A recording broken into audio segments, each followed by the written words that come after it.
Hello friends, welcome to Dan's Dojo Devotional.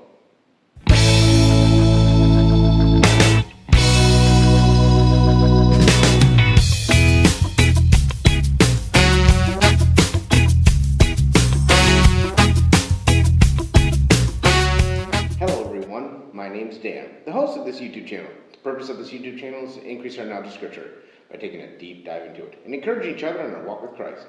Today is Walker Wednesday! That's right, we're going to have a fun subject today. This one's personal. This one's serious. This is a question that we all ask at some point in time.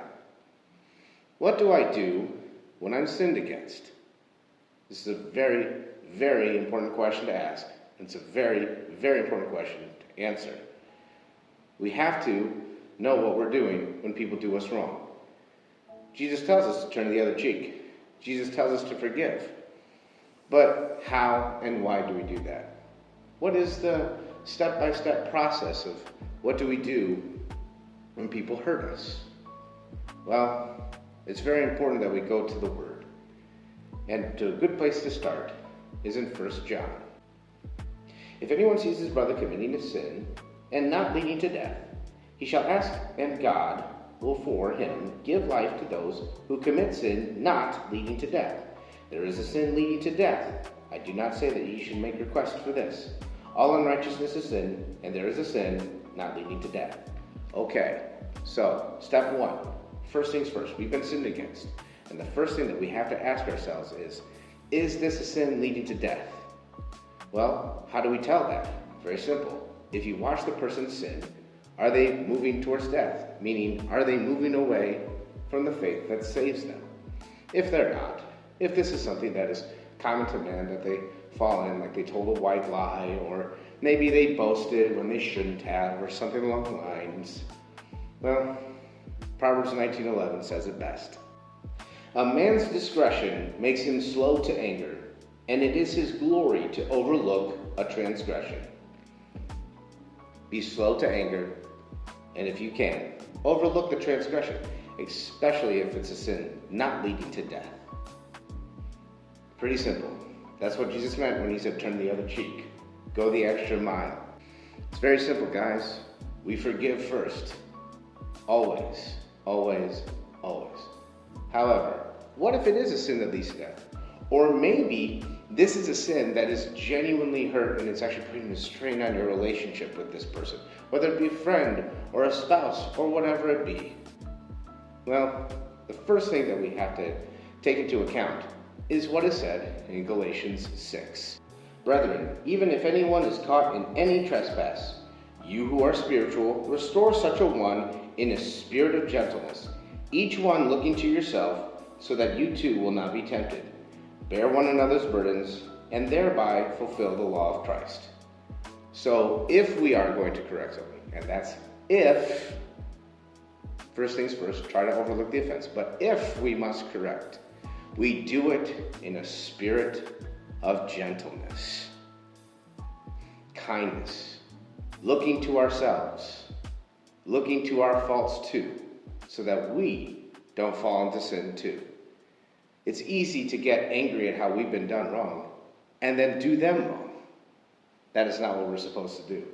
It's almost like when you correct somebody, you put your arm around them and then you open up the Bible with them and you say, brother, what you did was wrong. And I love you. That's how we correct. We don't get angry. We don't lose our temper. We don't play a game of tic-tac of you did this, I did this, you did that, I did this, and all that type of stuff, because that just causes more sin to abound. And that's not what we want. We desire reconciliation. But what do we do then if your brother doesn't listen to you? Well, Jesus answered that question in Matthew 18. If your brother sins, go and show him his fault in private.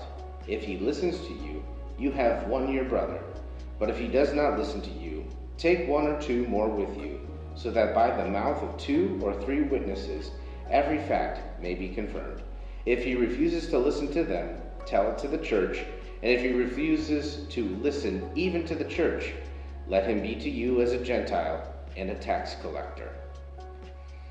So Jesus is saying something very important here. Exactly what we do. Just like I said, if it's a sin that doesn't lead to death, first try to overlook it. And really try. I don't mean do the old culture. I mean like strain yourself to overlook the faults that people do against you.